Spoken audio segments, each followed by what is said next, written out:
Hello everybody and welcome to Mark Goldbridge. That's football. Are Manchester City and Chelsea ruining football? Both now into the Champions League final. Both massively funded by very rich people. Is this the end of football part 2? You know what? Can I just shock you? I don't think it is. I think if you'd caught me 3 or 4 weeks ago, I would have been saying exactly that. But I think the landscape of football over the last couple of weeks has changed massively. That I think looking at Chelsea and Man City and going, oh, they're ruining football because of rich owners. Actually, I think we've all woken up in the last 2 weeks, surely. I get the bitterness, I get the jealousy, I get that. I think Man City and Chelsea are successful because 2 billionaires came in and said, we want you to be successful. I get that, but ultimately, and also I get the fact that, look, Man City may or should have been looked at stronger by UEFA and maybe should not even be in the Champions League this year. But again, that just comes across as a little bit bitter when, as a fan of Arsenal and Liverpool and Manchester United and Spurs, you tried to go into a Super League. Your club tried to go into a Super League and turn its back on football in general. Your club tried to turn its back on Champions League football, turn its back on competitive football to make money for themselves. Who is worse? Chelsea and Manchester City, whose owners pump money into football because they want to be successful, or owners of Manchester United, Arsenal, Liverpool, Spurs, who want to go into an exclusive club to make more money for themselves. And I think that's the lesson, isn't it? I get the Man City-Chelsea thing, and we can talk about that in a minute, but we cannot sit here and go, Man City and Chelsea are the enemy of football because somebody comes into football and spends a load of money on football to be good at football, when you've got owners such as the Glazers who come into football, take a football club that's got a lot of money, that's successful, and take that money out and make that football club not successful. I get the anger, I get the frustration. You know, I look at Manchester City and Chelsea and I go, Manchester United should be competing with that, and the anger gets filtrated out to lots of different areas, the owners, the players, sometimes infighting in the fans, the managers and the coaching. But the reality is Manchester United do have the money. Arsenal do have the money. Liverpool do have the money. They've just got people running them that are running it not like Chelsea and Man City. And certainly from a Manchester United point of view, we don't need a billionaire owner. We just need an owner that lets us spend our own money and run our football club properly. Manchester United are second in the Premier League this year. They probably won't be next year. I think Chelsea will take that spot, but they could be closer to Man City and Chelsea if they were allowed to run properly. So I think waking up this morning with a Chelsea-Man City final and calling it the oil final and being, oh, you know, they're ruining football. Well, look, I think there is a conversation to be had there. I do think that the ownership of football clubs should be done with more fan involvement, and I think that there should be, you know, there's definitely an argument to say that in future years Chelsea and Man City are just going to get stronger and stronger, and they will get stronger and stronger. Let me just say this. Chelsea and Man City will dominate Premier League football over the next decade if they're clever about it, because they have got the money just to go bang, bang, bang and compete with each other. But that's because Manchester United, Arsenal and others are not run as well as they are in relation to the obsession about being the best team on the pitch. I watched PSG against Bayern Munich in the Champions League last year, and I looked at the benches of both teams and I went, oh my God, there's something new happening here. This is about not having a great 11. This is about having a great 20.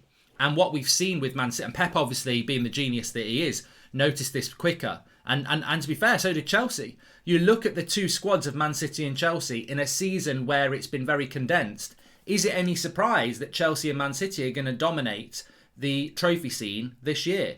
Chelsea will win the FA Cup, Man City are going to win the Premier League, they've won the Carabao Cup, and one of them will win the Champions League. That's domination.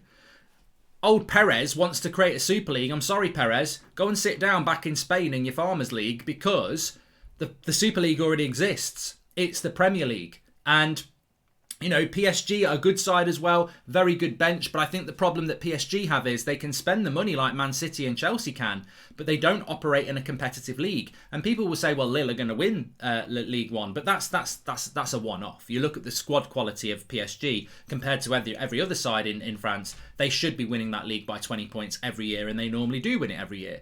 So I think that PSG are a very, very powerful team in world football, but they cannot make the impact of a Chelsea or Man City, because what Man City have done, especially, and Chelsea, is they go, we're operating in the hardest league in the world. Manchester United are here. Liverpool are here. There are good teams in this league. To dominate it, we've got to do more than PSG do. We've got to get the very best.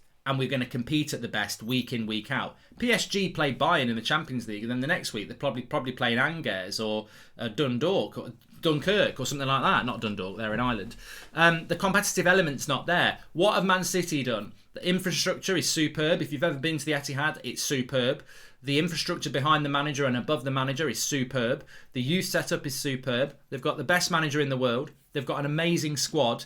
The money has been spent correctly to basically establish longevity. They're in it for the long run, and they're going to be in it for the long run. Next season, Man City will be challenging for the title, if not winning it. Chelsea next season, the only mistake Chelsea made was Lampard. And, that was maybe a new direction for Abramovich. Didn't work out. Tuchel comes in, very short period of time. The squad is huge. Success. And this is what these clubs are doing. Are they ruining football? I'll leave that open to debate. But they're only ruining football because they've got owners who have operated within the law of the game by buying a Premier League club and investing in that Premier League club consistently. If you compare Man City and Chelsea to Manchester United or Arsenal, Manchester United and Arsenal owners want money out of the club. They want to run a business. They see football as a business. Man City and Chelsea, they see it as a football club and they want to be successful, but they're ruining it because they're coming in with their money and making those clubs. And I tell you what, your Man Uniteds, your Spurs, your Arsenals, they're miles away because football's evolved. It's always evolving. And what Chelsea and Man City have done very, very well is they've built a squad where I look at Man City's bench and I go, oh my God. I look at Chelsea's bench and I go, oh my God. They've got 6 or 7 players on their bench that would go into most Premier League's first teams. And they're bench players for Man City and Chelsea. And they rotate them fantastically well. Look, we can delve into football as much as you like, but my manager, Ole Gunnar Solskjaer, he's got good players on the bench. I don't think they're of the quality that Man City and Chelsea have got. But we don't really use Van der Beek. We don't really use Bailly. We don't really use Twansebi. We don't really use them. Chelsea, they are using people like Hudson-Odoi, Reece James, Pulisic, Ziyech, who are bench players. They're using them regularly. Man City, they do use Sterling, Jesus, Fernandinho, Laporte. I mean, they are utilising these amazing, massive squads. And as I say, I can only see this continuing. So if you think they're ruining football, really, I think you need to look closer to home. Because I look at Manchester United or I look at Arsenal, and they are 3-4 first-team players away from a good first 11. But that's not going to be enough. Because Man City and Chelsea have got brilliant first 11s and about 6 or 7 brilliant first teamers on their bench. Football's changed, it's evolved, and Man City and Chelsea have used that wealth to do something that probably I never thought was possible, which is to have a squad of 18 top quality players and keep them happy across a whole season. That's where football's evolved for me, and I saw it with PSG and Bayern last year. So look, are they ruining football? Potentially they are. But I don't think anybody can really sit there and say that they are based on the last couple of weeks. The reality is the people who are ruining football are the people like the Glazers and the Cronkies and these people that come into football and treat it like a business. Look, I think it's odd how Man City didn't really exist before 2008 in the sense of being a top club, and now they do. But it just shows you what can happen when somebody comes in with money. And people don't like it. And yeah, they've probably bought 20 goalkeepers and 20 right backs to get the right one. But it's investment in a team to be successful on the pitch. And I think, as a United fan, for me to sit here and say Man City and Chelsea are ruining football like I did a few weeks ago is completely and utterly hypocritical and weak, considering my football club has been exposed as being run by greedy people who wanted to destroy football and basically just want to take money out of football. Who's, at least Chelsea and Man City are putting into it. So look, get your comments in below. Make sure you smash a like on the video. The FIFA Career Mode is back this afternoon. Subscribe bottom right hand corner, and I'll speak to you soon. Looking forward to the comments. Let's see what you've got to say.